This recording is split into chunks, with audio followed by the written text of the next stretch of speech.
Sly here with D. And D, season's over, man. So a lot of changes are going to happen this year. So one of the first topics I want to talk about, man, we know one of the biggest things that happened in 49er headquarters last season was the whole Kinlaw, Grant Cohn thing. And so Grant Cohn said he was going to call out Kinlaw if he starts sucking. But I had to make this video because I saw his live stream yesterday, and he was basically making excuses for Javon Kinlaw, saying, well, he's really like a nose tackle, so you can't be hard on him. It was just like excuse after excuse for him, and I get it, man. You have a 320-pound guy coming at you, so you can't talk shit no more about him. You basically give him a pass for anything, but honestly, man, Javon Kinlaw, he sucks. I said in the last video, man, horrible. So when he came back in Washington, that's when our defense took a dip because this guy can't get to the quarterback, number one. He's very average against the run. You don't believe me? Go watch the film. You don't believe that? Go watch PFF. He's a bust. He's a freaking bust. He even said it. Hey, if I have a bad season, tell me I have a bad season, and that'll be it.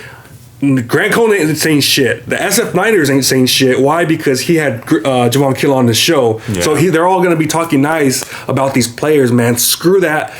He sucks. And we need to work on the interior line because, man, honestly, guys like him, it's bad, man. It really is bad. And he showed it. He did exactly what I thought he was going to do in the NFC Championship game. Nothing. No pass rush ability. He can't get to the quarterback. Running very average. You saw him get blown up a few times by two guys.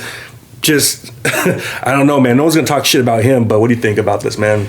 So I would kind of compare, again, like how you brought up Grant. I thought that was kind of weak, but I understand it. But I would kind of compare it to myself so at the beginning of the season, I would compare it to me with like Kyle Shanahan. 6 months ago, I was saying this is not our guy. We had fucking 6 years with this guy, and I knew right away he wasn't like the guy. And people were hating on me early on about it. I still stuck with it during the middle of the season, regardless if fans didn't like it. I still was a realist. I'm like, dude, these wins don't mean shit until we actually face like a real away team, or we actually face a good team. Because you saw what happened with us during the Chiefs. I was like, I don't believe in Kyle Shanahan. I believe if we're gonna win, it's gonna be because of our players, not because of our head coach. Especially last game with the Cowboys when Juice was telling Kyle Shanahan, hey, fucker, we need to run the ball. But I still stuck with it. You saw with Grant Cohn, with Kinlaw at the beginning of the season, how a lot of the players are hating on him. He was hated by the organization. He was hated by the players. And what did he do? He doubled down.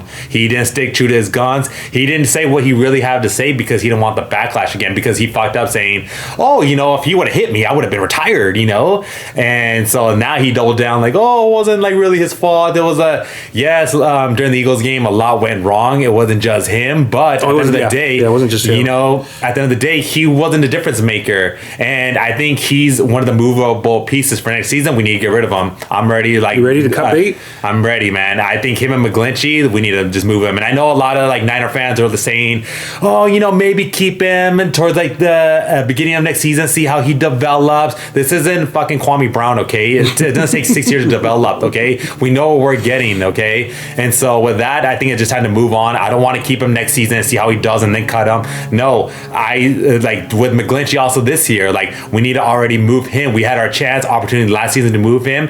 Even when he was out, we had a good run without him. I think with Kinlaw, he's a movable piece. I think we could replace him easily, and I'm done with it. We need to move on from that situation. Otherwise, we're going to be talking about the next year. Yeah. And you know what, man? It's when I always look at PFF, I always watch the film, and watching PFF and seeing that he had freaking 30 snaps against the Raiders, I was like, how in the hell is this guy getting so many damn snaps when he can't get to the quarterback? He can't get to the quarterback. And to me, like I said, that's when our defense took a little bit of a dive, when he started coming in playing, because it's basically you're rushing with three guys and Javon Kinlaw. Because Javon Kinlaw, it's basically going to be a seesaw battle. He's going to move the guy 2 inches. The guy's going to move him back 2 inches. It's going to be it's like World War II. Those seesaw battles when they would go, one group would go boom, boom, 2 inches that way, then it would go back boom, boom, boom, boom, boom, 2 inches that way. That's Javon Kinlaw. That's what you're going to get out of him from pass rush. He's not going to get close to the quarterback. He ain't going to get close to the quarterback. So it was absolutely, I hate to harp on this, I keep talking about this, but damn, why in the hell did we get rid of Buckner, man? John Lynch, Kyle Shanahan, Parag, Adam Peters, they were saying, you know what? Eric Armstead, he's not that much far apart from Buckner, which was a lie because Buckner's made it to the Pro Bowl like every year since he's been gone. And then we could get Jimmy Ward, even though we overpaid him, $10 million, which in these days, you don't pay safeties that much money unless you're like a Derwin James. Even that, I think, is overpaying. But we did that, and then we're like, and we'll get Javon Kinlaw. Javon Kinlaw turned out to be a bust.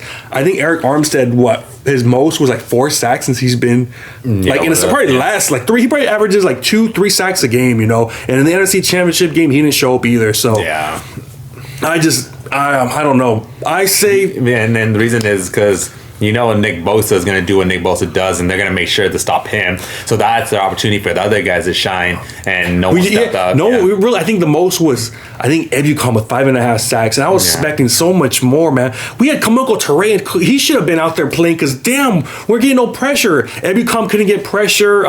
Why the hell wasn't that Drake Jackson playing? Give Drake Jackson a chance because none of our other guys are getting pressure. And then you had Omenuhu playing, and he just got the whole domestic violence, and he didn't show up. I don't even think he had a damn tackle.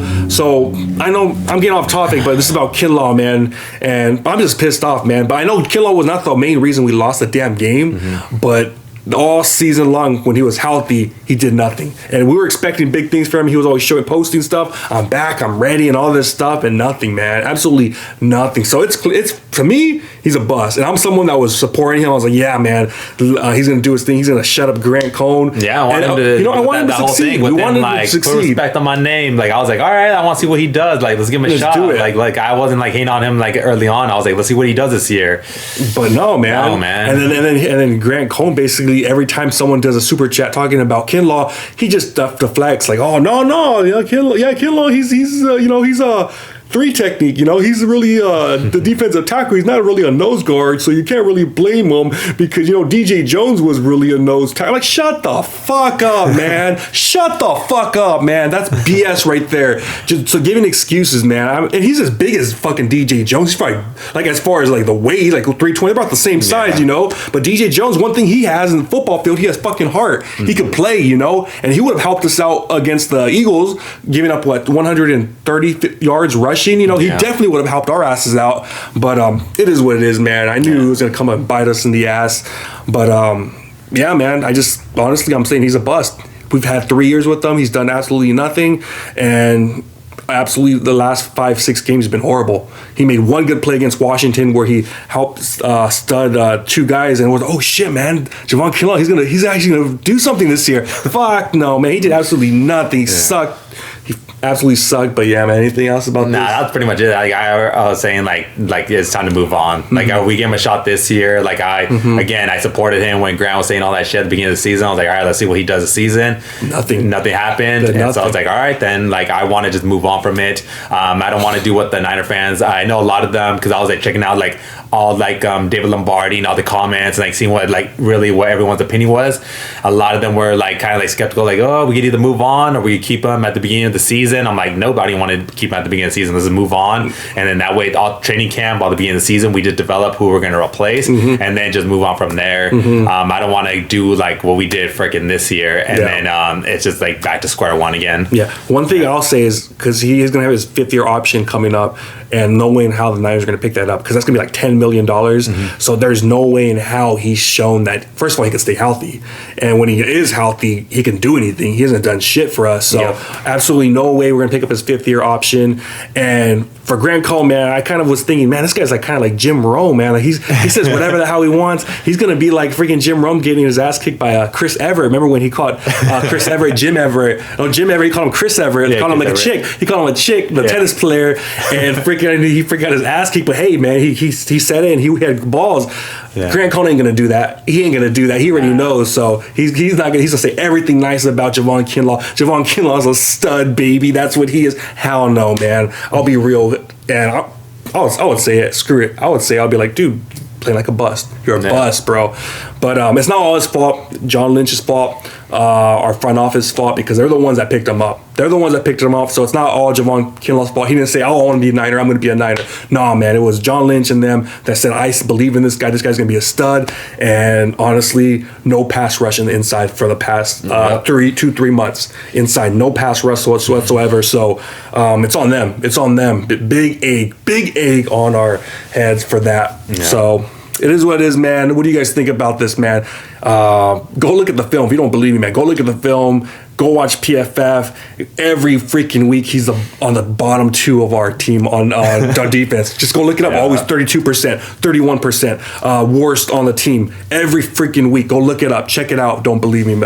But yeah, so we got man Sly here with D, and talk to you guys next time. Peace.